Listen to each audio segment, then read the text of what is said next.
press conference will last till 6:10 or 6:15. Then Mr. Ocampo has a very short interview with the public radio, and then he will need to head for another meeting. So, Mr. Ocampo, thank you for being here. The first question to you. Within 2 weeks, we're expecting to see COP29 held in Baku. The prisoners of war, political prisoners of Armenian origin are also held in Baku. What is your message to the advisors and decision makers of COP29? It will 2 months, in November, there will be a meeting in Baku, and it's crucial. Wait, you need to use that microphone. The microphone. In November, there will be a meeting in Baku, November 12th, and it is crucial that at this conference, the issue of the Armenian hostages in Baku prisons cannot be ignored. I hope they are released before, but if they are still there, they should be part of the conversation. If the people in jail are ignored, and Nagorno-Karabakh genocide is ignored, that is gone. And be clear, the next is Armenia. So, helping to free the hostage is about avoiding Nagorno-Karabakh genocide, protecting Nagorno-Karabakh, and protecting Nagorno-Karabakh is protecting Armenia. The three issues are, for us, from outside, totally connected. We understand national authority has different roles, but we like to help all Armenians to protect the Armenian hostages, Nagorno-Karabakh, and Armenia itself. And I call them hostages and no prisoners of war because they are not prisoners of war. Armenia made a negotiation, and Armenia got the release of the prisoners of war when Armenia accepted the COP29. That was the way that they will release it. Now, those in jail they were not involved in any war. They were just Artsakh leaders. And it's sad, but it's similar to what happened in 1915. The first measure of the Turkish genocide in 1915 was to incarcerate Armenian leaders, to destroy the leadership. And that's what they did in Nagorno-Karabakh. And that's why what happened in Nagorno-Karabakh, that was a genocide, could not be ignored, could be in the agenda, should be part of the discussions in Baku meeting. If not,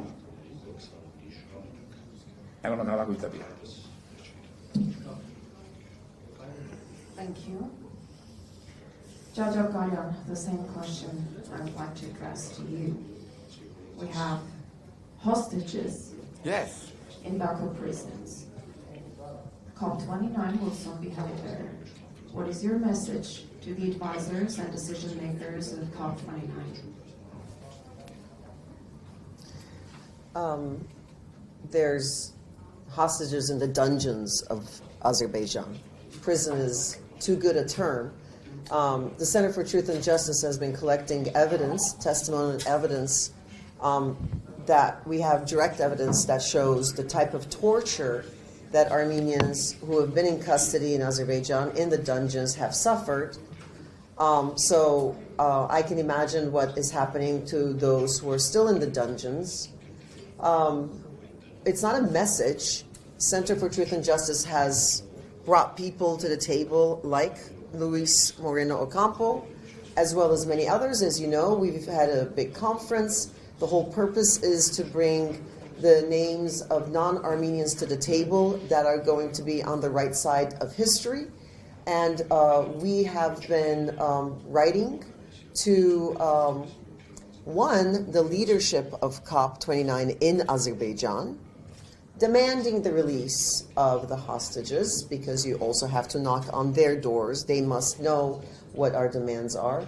We've also been writing to numerous members of COP29, the non-Azerbaijani leadership, and pointing out the abhorrent policies of Azerbaijan when it comes to human rights and due process. So the message is very clear, and it's one that needs to be continually done. We don't have any disillusions about the fact that we're going to be able to secure the release of the hostages. It's a political issue. We all understand that. And it needs to be a part of every step of the negotiations for the peace process, regardless of whether it's being done bilaterally between two governments or it's being done with the mediation of other governments, because we all know that other governments are also involved and have an interest in the negotiations for peace. Therefore, we work multilaterally. Countries like France, the EU, the United States all have a role in this. And it's about making noise from every possible angle in order to make sure that, first of all, they're not forgotten. These people in the dungeons of Azerbaijan must not be forgotten by us, and then, therefore, by the international community. So that's the message. Yeah, you know what I mean? The message is very clear, is free Armenian hostages. Stop greenwash genocide. That's the message, it's very clear. Thank you. Thank you. Dear colleagues, we start to take questions from you. Yes, please. Introduce yourself, the media that you work for. Do they have a microphone? Someone help? You want to help me? Yes. It's working. Mr. Okampo, Wait. In English? Yeah. Okay. what role do you see the Armenian diaspora playing in influencing the decisions and discussions in COP29? And what would you suggest them to do that days? Well, like 2 months ago, on April 24, I was in Lebanon, I was in Germany, I was in different places, and they were discussing how to organize a campaign to free the hostages. And I participate in this social media campaign with using the same hashtag, COP29, Stop War Genocide, Free Armenian Hostages, and that became very successful. If you open COP29, these two hashtags are at the top. So, and it's showing how the Armenians are connected, because there are Armenians for 30 different countries doing that. So you are not alone in Armenia. I was involved in different genocides in the world, and it's the first time I can see a global community working together. And that for me is fantastic. So the ability of Armenians to connect each other, because Armenians have different opinions on everything, except on protecting Armenia. So there is something very important. All the Armenians in the world want to protect you and Nagorno-Karabakh and release the prisoners, so the hostages. That's a common ground, and that's what we are doing. It's already happening. Now, we visit Armenia to understand more what is happening here. Also, tomorrow I'll have a meeting with the Catholicos, because the Catholicos want to also be very active. And yesterday I went to the south. I visited the border of Azerbaijan. I saw the people in the villages. So for me, it's great. Today I had a meeting with the Artsakh former leader, the leaders of Artsakh. So we are not involved in any local discussion, but we see this idea to protect Armenia, protect Nagorno-Karabakh, and free the hostages is a common platform, and we are doing that. And we have 2 months more to work. We are taking advantage of that. And I really feel that you have to understand, Armenians are not alone. Today I have visited with different universities also. They can do more to go to any international meeting here, have to see the people of Armenia demanding this. So we really need not to attack someone else, but to put together the energy. And it's happening. Just Abgariani was mentioning the U.S. State Department, Secretary Blinken is asking for the release of the prisoners. So we'll get them. We'll get them. What should diaspora do? Sorry? What should Armenian diaspora do? Well, at least they can join this. It's easy. In the morning you wake up, COP29, stop watching greenwash genocide, free Armenian hostages. That's it. And make any comment. I like the hashtag food. I like the look how hashtag people dance or whatever. But with the same hashtag. That's the concept. Thank you.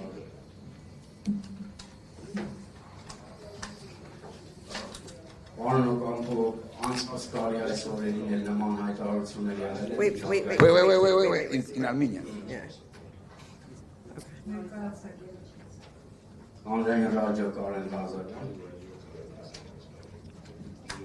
Now, yes.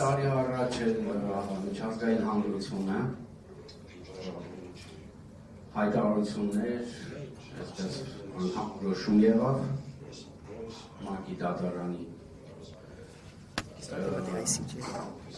եւ հերինակավոր մասնագետներն էլ հանձինս ձեզ այս դեպքում իրավիճակ տեղի ունեցողը գնահատեց ինձ հեղասպանություն, ինչը կրկնեցիք այսօր եւս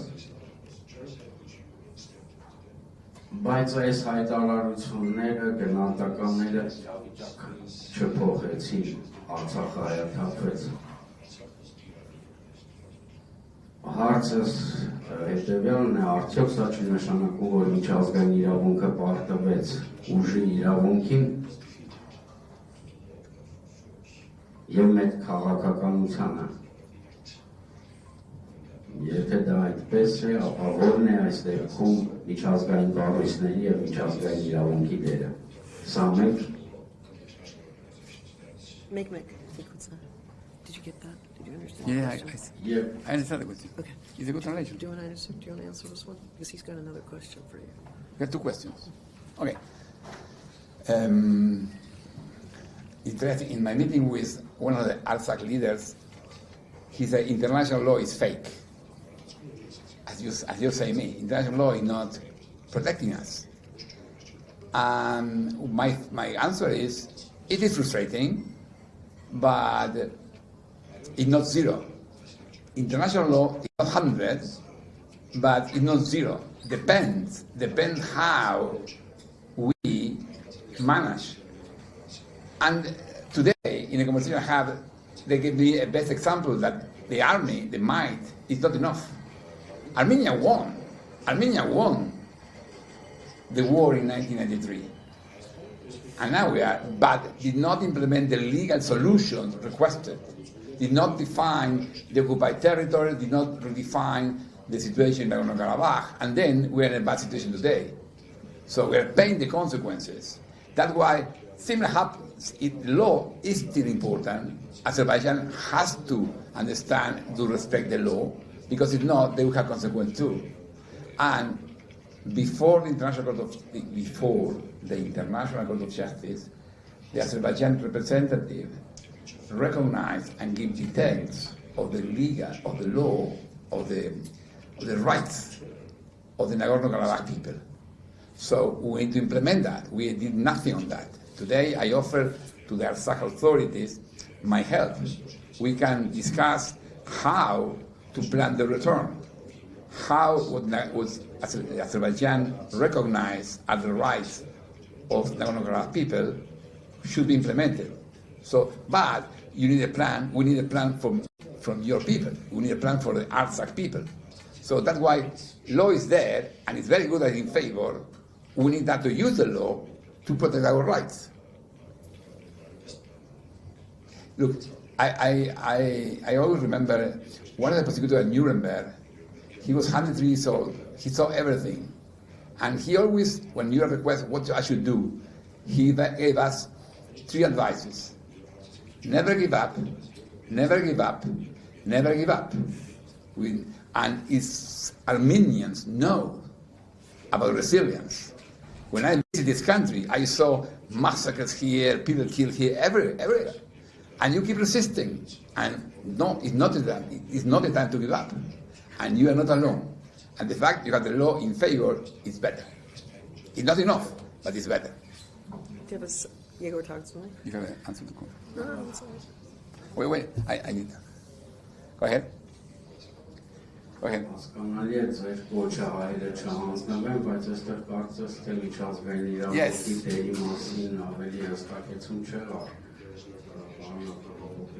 Բայց ամեն դեպքում երկրորդ հարցս հետն է, դուք հիմա նոր նախաձեռնությամբ առաջարկում եք միավորվել հայերին, COP29-ից առաջ պահանջելու Բաքվի պատանդներին, հայ պատանդների վերադարձը։ Սա զուտ հանրային ճնշում է, թե ճնշման մեխանիզմ է հանրային, թե կարող է նաև դա իրավական մեխանիզմ դառնալ, վերածվել, եւ ընդհանրապես որոնք են այն կոնկրետ մեխանիզմները, որոնք հայտարարությունները, ինչու՞ չէ որոշումները կարող են կոնկրետ գործողությունների վերածել։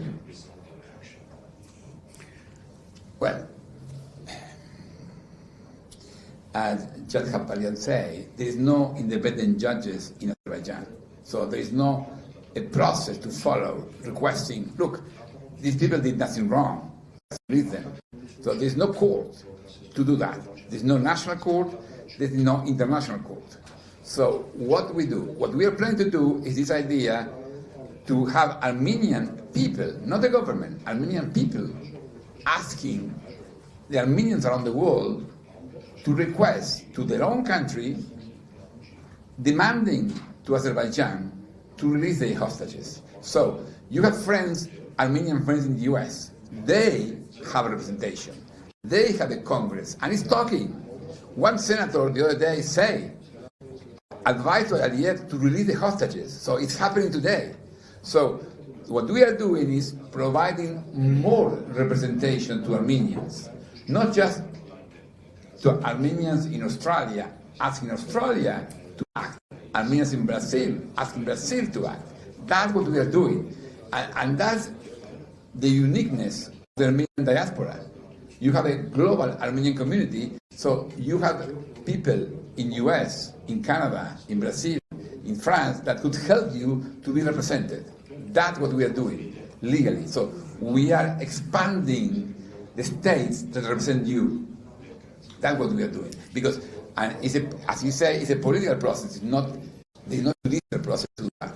But yes, and that's why the COP29 is a test of our ability to mobilize the entire world to protect your rights. Let me just, what I want to do is I'm going to speak in English so that I make sure my good friend here, Mr. Moreno Ocampo, also understands what I'm saying. So the purpose is multiplication of voices, okay? There's a tendency to believe that the government has to do everything for the people. But the people have a voice.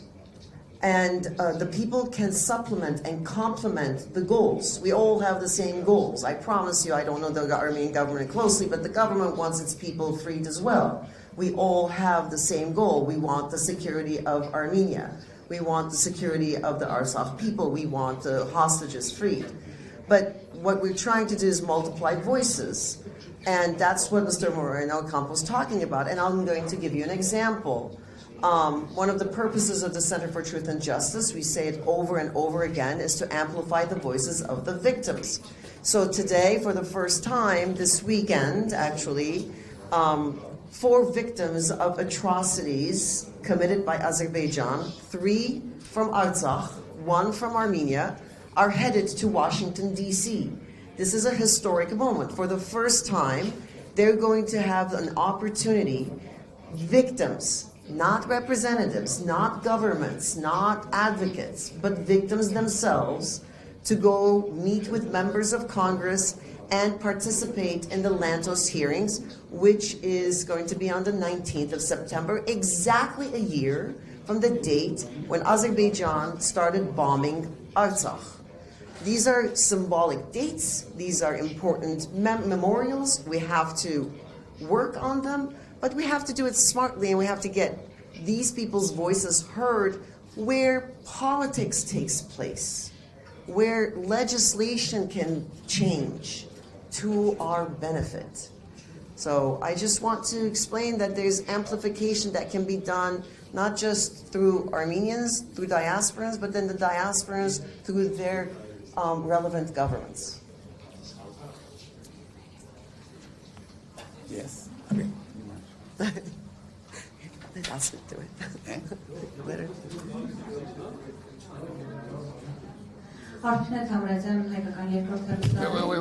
Wait.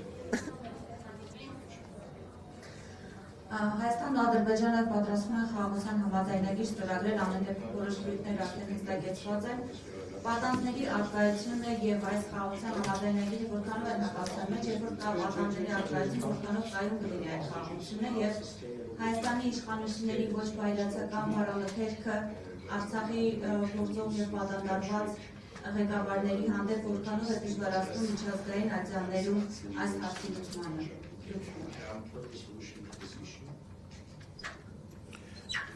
Look, the Armenian government has a responsibility and leading on the negotiations. We are not involved in that. That's not our task. But as we believe in international law, we believe no victim of genocide could be in jail. And that is not a responsibility for Armenia alone. There are 153 state parties of the Genocide Convention. They had a duty to prevent the crimes. And prevent the crime includes stop the imprisonment of these people who are there just because they are genocide victims. So that's why for us, there's a connection between the peace. I hope there will be a peace process finalized. I hope that. But it's a separate issue, the victim of the genocide already committed in Nagorno-Karabakh. And that is not just something that Armenia had to demand. 153 state parties had to demand. And that's what we are doing. Multiplication. So one of the things, there's a confusion about becoming a state party to the ICC and the expectations one has, okay? By joining the ICC, it does not mean that the court system or this international system can stop crimes from happening. The purpose of the ICC is to punish those who've committed the crimes. That's all it is. Okay, it's not a sword, it's a shield after the fact, perhaps, at best. However, there's another part to the ICC, and I don't know why I'm talking about the ICC, you're the expert to this. But it is also, by us joining, the 153 state parties have a responsibility to prevent. There's a prevention part to why it's important for Armenia to be a part of not just the ICC, but all international institutions and mechanisms in order to support the right thing, which is stop aggressive wars, stop the killings, and stop atrocities. But I'll let you go on about this part. No, because I missed the part of the ICC in the question. Okay, your turn. Thank you. No, okay. I missed your part of the ICC question. I was so on the negotiation part. Armenia joined the ICC and is now a territorial state party. That means that there is one Artsakh, Nagorno-Karabakh is not in Armenia, it's in Azerbaijan.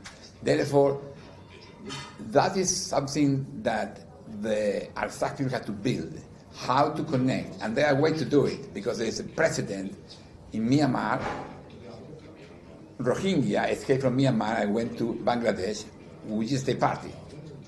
And the crime of against humanity of deportation occur in both parties.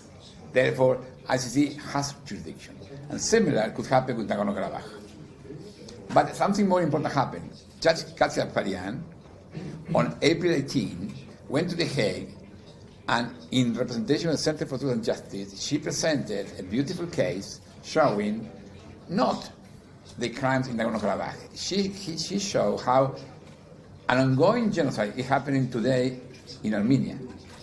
There are some villages that were creating conditions to destroy them, and this is genocide. And it's happening today, it's happening here in Armenia. And I think, I don't know when and if the prosecutor opened an investigation, but Aliyev knows that if he attacked here, now he could be prosecuted by the ICC. The prosecutor already prosecuted President Putin and Prime Minister Netanyahu. Why he will not do Aliyev? So, joining ICC, Armenia has a new protection system that we'd like to strengthen, but also we'd like to see how to use it to protect the right of Nagorno-Karabakh people to go back. Okay? Who would like to be next?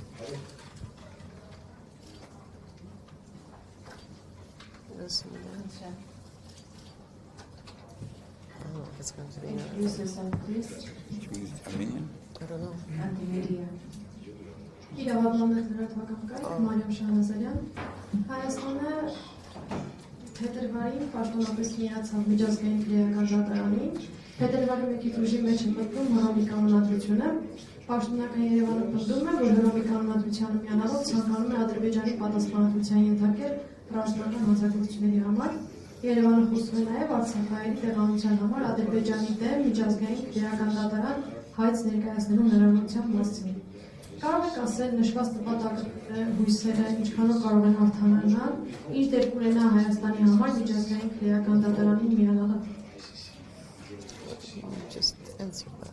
This was You the same basically question. answered the question, but there was more that you would like to add. Yeah, I will repeat. Basically, Armenia did the maximum that Armenia can do. That is, join the ICC system. Opening the floor to other people to act. And Kasià Աբգարեանի, she decided to act. She went taking advantage that the Armenia signed the treaty. She put information in front of the prosecutor. The prosecutor has absolute discretion, 100% discretion to start investigation or not. But providing information to him is very important. And that was different people in Artsakh are planning to do. So that is happening. The ICC normally, as Kasià Աբգարեանի in court intervened in criminal case after the crime. Courts intervene after the crimes. So that's why the prevention part is a process. The good thing is, in the world today, Mr. Aliyev knows that he will be indicted if he attacks Armenia. He will be indicted. And that's the good thing that is happening. That's the way the ICC protects Armenia. Knowing that if you attack Armenia today, you will be indicted. Can I just... So let me just put it this way, all right? Just for a minute, let's imagine Armenia is not a member of the ICC, all right? Azerbaijan and Aliyev will feel stronger because we would not have any mechanisms. Is our joining the ICC going to stop Aliyev from committing crimes? Perhaps not, but it makes them think because we are now a part of a larger system where we can take steps to seek the punishment of those who commit atrocities. So I think there's a difference between, okay, we joined the ICC, that means no one's going to attack us and we now have a wall around Armenia is not a fact. The ICC is a legal tool, but it is... Not leader. Huh? Not leader. Not little, big. It's a big. Big. It's a big tool. It's a big legal tool, but it's not one that's going to prevent bad things from happening. It's not the only. It's not the only one. So I mean, ICC is not a big actual weapon, but it's a legal tool. So when people are critical about, Armenia joining the ICC, what did it do to us because Artsakh fell after, this is... Well, imagine if we're not a part of the ICC, and then we're completely isolated, and we don't have any tools. And the truth is, having tools is not enough. Now you have to use those tools. And the reason the Center for Truth and Justice filed a communication was also to set precedent. Thousands of these communications need to be filed. Not one, not two. Nothing's going to happen by just one or two. Hundreds need to be filed, all right? So it's a process, but we at least now have that on our side. Okay. On this, we have a little disagreement. We disagree. If I have this here, and I can take it, go to my house, and nothing will happen to me, maybe I do it. It doesn't mean, look, we are watching you. We are filming you. If you take it, you will be prosecuted. I will not do it. That will happen today with Armenia. Whoever attacked people in Armenia could be prosecuted by the International Criminal Court. So whoever is planning that has to factor, oh my God, maybe I will be persecuted. Yes, you can think, well, but I will defend myself, no one will arrest me. Well, but you will be indicted. No one wants to be indicted.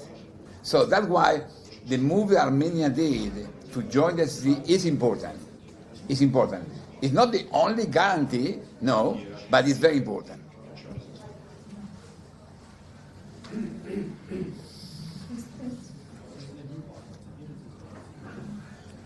The lady will talk. Hello, Hello. Mark Dovich, CivilNet. This will be in English. I'm wondering, Mr. Mourinho Ocampo, if you could speak from your experience at the ICC, do you see a political will to pursue what you're talking about? As you said, it's up to the discretion of the prosecutor. Thank you. No, there is no political will in the ICC. ICC manage cases according to the gravity. And today, they are involved in the Ukrainian war, where 100,000 people are killed. It's pretty important. And then they are doing the Palestinian case. The prosecutor is requesting indictment against Hamas leaders and Netanyahu himself. So they are not involved in small cases. And I work in different cases around the world, so the Venezuelans feel that the most important thing the president could do today is indict President Maduro, who is stealing the election in Venezuela. So each country is thinking in some position, but when you are the prosecutor, okay, I have 20 clients, where do I go? That's why what Judge Garcia did is very important. Having people going there, giving information, is very important. But, the most important aspect of ICC is not having a case. The best we have no case, because there was no attack against Armenia, and because Nagorno-Karabakh situation was resolved, and people recovered their rights. That is the best. So the best outcome of the ICC is no case.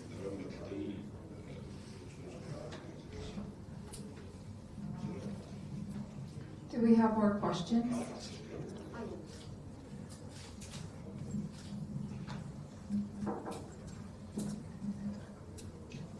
ABC Media, Անի Աբաղյան։ Պարոն Օկամպո, Right. Բաքվում դիմել էր Հայաստանին, որպեսզի համատեղ հայտ ներկայացնել ԵԱՀԿ Մինսկի խումբը լուծարելու համար։ Ինչ է կարծում, եթե Հայաստանը համաձայնի լուծարել ԵԱՀԿ Մինսկի խումբը, ինչ է սպասելու Հայաստանի ապագա իշխանությանը, որոնց օրակարգում են Արցախի ժողովրդի իրավունքի իրացման հարցն ու Արցախ վերադառնալը։ Հավաքական վերադարձի մասին է խոսքը։ What you say? Yeah, I don't know if you want to answer this question. It's a super political question. No, what she asking? She's asking about Armenia withdrawing from the OSCE. Baku's asked them. Yeah, go ahead. Yeah, could you repeat? Can you repeat it? Can you do it in English? No. Okay, can you do it can we do it in your language again? Բաքուն դիմել է Հայաստանին։ Well, slowly, because... Let's give it Yes. Yeah, I can hear it. Որպեսզի համատեղ հայտ ներկայացնեն ԵԱՀԿ Մինսկի խումբը լուծարելու համար։ Եթե Հայաստանը համաձայնի։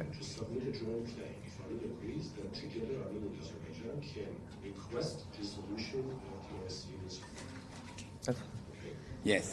Եթե Հայաստանը համաձայնվի այդ հայտը ներկայացնել եւ լուծարել ԵԱՀԿ Մինսկի խումբը, ինչ է սպասվելու Հայաստանի ապագա այն իշխանությանը, որոնց օրակարգային հարցերից է լինելու Արցախի ժողովրդի ինքնորոշման իրավունքը իրացնելը եւ նրանց հավաքական վերադարձը։ Well, no. As I said before, I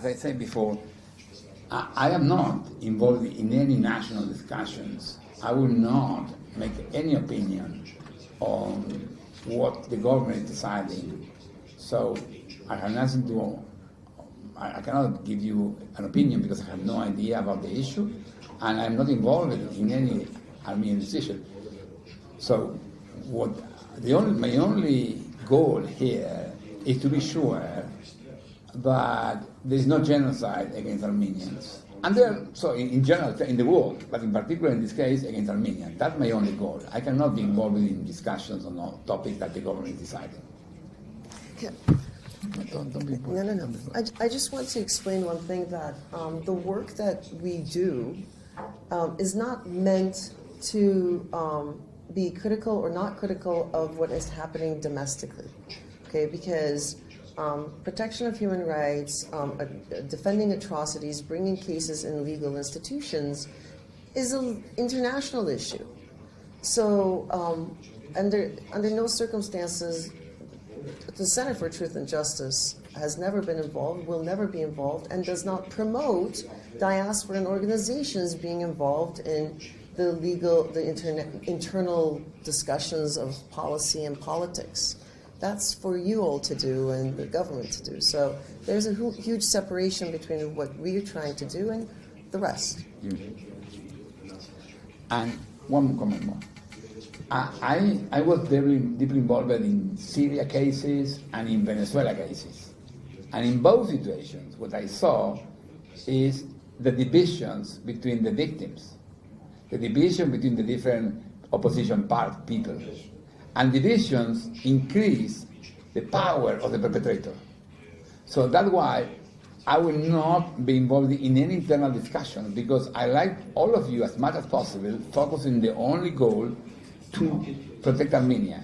Of course you can have different points of view and it's legitimate for you to do it, but from outside, our goal is to focus on the big picture, protect Armenia, respect national authority decisions, we never make opinions on them, well or bad, and encourage political opposition people and civil society to do their own thing, understanding the real perpetrator is not the national authorities, not Armenian. So focus on that, because I saw in Venezuela in particular, political leaders losing their mind, fighting between them, and going nowhere. So from outside, my advice is find a way to make your internal criticism without affecting the unity that Armenia needs to protect itself.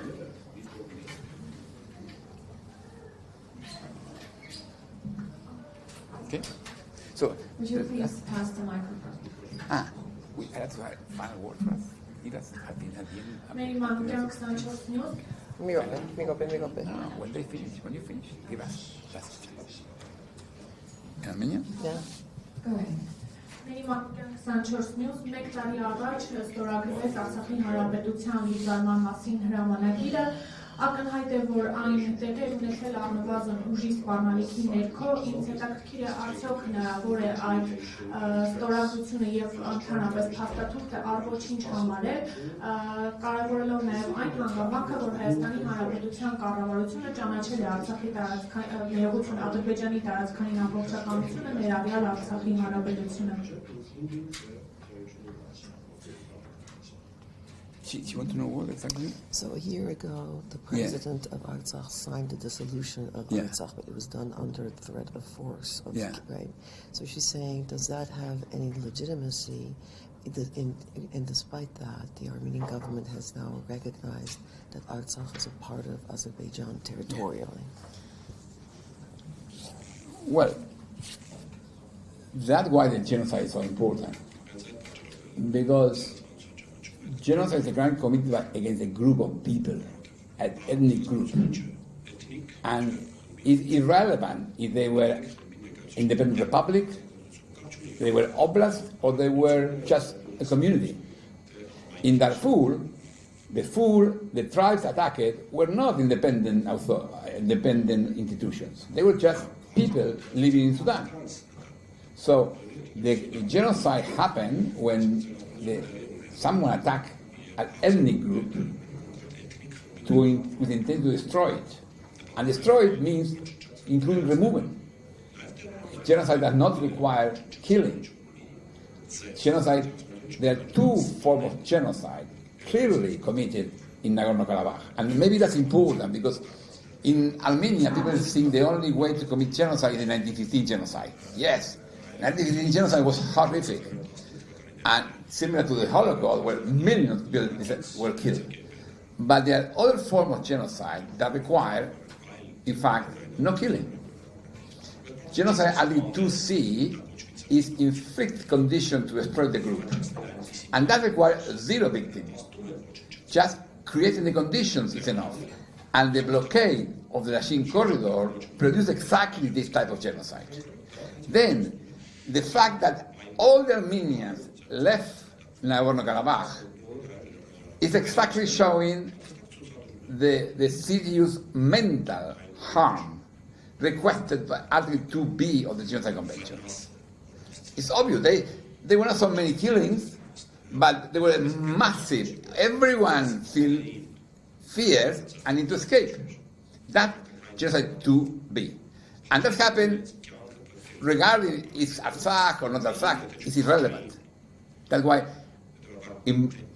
genocide was committed, and it's irrelevant if the authorities are still there or relevant or not. And that's why genocide is still committed with the 22 persons of Nagorno-Karabakh in the prison.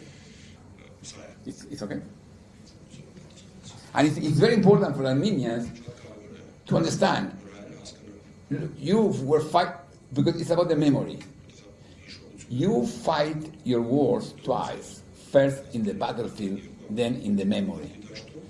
A genocide is a war between one army and people. That's why it's a very unfair war. And as you learn, in 1915, Armenians suffered the genocide, but you were good enough to be resilient and tell the story and show the story of the genocide.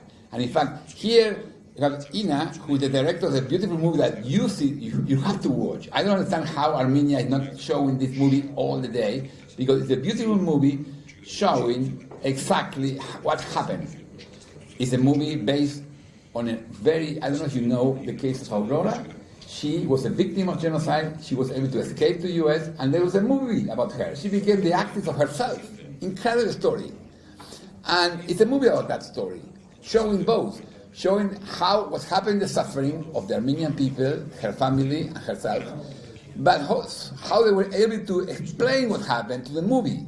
And then you continue that, making the recognition of the 1915 genocide a very important, crucial question. And that is protecting us, not just Armenians, protecting all of us. And now, in 2024, Armenians need to understand a genocide happened in 2023, it is happening for the 22 victims, and could happen bigger in Armenia itself. So, wake up. No more just 1915 genocide. It's an ongoing genocide, still happening. We have to stop it. And that's our common job. Okay? So, join COP29, stop greenwash genocide, free Armenian hostages. One click in the morning is enough. And invite your friends from US to do it, because Twitter trending are taking into consideration US. So invite your friends in the US to do it, please. We can help you, but you have to be active. You are the one who can protect yourself. Good. Okay. No, it's perfect. Do we have more questions? Good to go. Yes. My name is Leon Toros. I don't represent anybody. Very good. Myself, I'm from Diaspora. I see and I appreciate that you see this plan from now. The reality, there's no Artsakh, they are deported, to the day that there will be Artsakh and people will go back and live there. And you see a roadmap from here to there, based on the principles you mentioned, that it is a fact that they were deported. And it's in everybody's memory, if not 120,000 people's memory. Now, to implement that, what would the diaspora have to do? I'm a diaspora. Is it to make the same kinds of shows movies made, so they see that and continue? Or do we have to repeat what Cassia has done here in 3 days and have similar seminars and conferences? What do you see for the implementation to make this roadmap happen? Well, thank you very much for the question. It's a complex question. I feel we need to help the Nagorno-Karabakh people to have a plan, because their leaders are in jail They have no a lot of leadership, but they have some. So today I had lunch with some of the leaders, and I was offering them, look, can we understand what your people want, and how we help them to achieve that? I met Nagorno-Karabakh victims. They are highly traumatized. So we need to do programs to help them to alleviate, to heal. But the fact that they know people like you are here helping them is important because they don't feel alone. And then the right to return is clear. How to achieve it is a different matter. But there are good things. Azerbaijan authorities recognized before the International Court of Justice the right to return. America, Europe, all the countries recognize that. So how to implement it is a different business, but we should work on the details. That's what we should do. And that is more for experts and people connected with Nagorno-Karabakh. Then to keep people like normal people engaged, we need movies, we need Twitters, we need TikTok, we need young TikToks. That's very important because that's a platform to connect us. So we need everything. We need the Judge Kassia Abgariani doing the activity she's doing. We need to be close to those who are acting. We need to be close to the decision makers in Azerbaijan, in Europe, in the US. Example. The government is in charge of defense. We should not be involved in that. But we can help working on Israel's side. Why Israel is providing weapons to Azerbaijan? Armenian diaspora is connected with the Jewish diaspora. We can work together to explain to them, guys, what happened to this awful, don't produce in Armenia. So we can do a lot of things from outside. Then the 21st century is a combination of states and institutions and NGOs and people. And we have the ability to how to work together. That's a difficult thing. So we are working on that. And this meeting and this visit is part of this understanding how to work together. We have a common task until November, but then even if we release the prisoners, we need to keep working to ensure the return to Nagorno-Karabakh, to protect Armenia, and if possible, to get reconciliation between Azerbaijan and Armenia. That would be great. So it's a long way ahead. It's just step by step. Okay. I think we're good. Yeah. Thank you. I don't have any. No, it's okay. We did it. We did it. It's okay. Yeah. We finished. Thank you. Thank you. No, thank you. All right, dear colleagues, thank you for joining us here. Hopefully you received the answers to your questions. Thank you. Bye-bye. Thank you.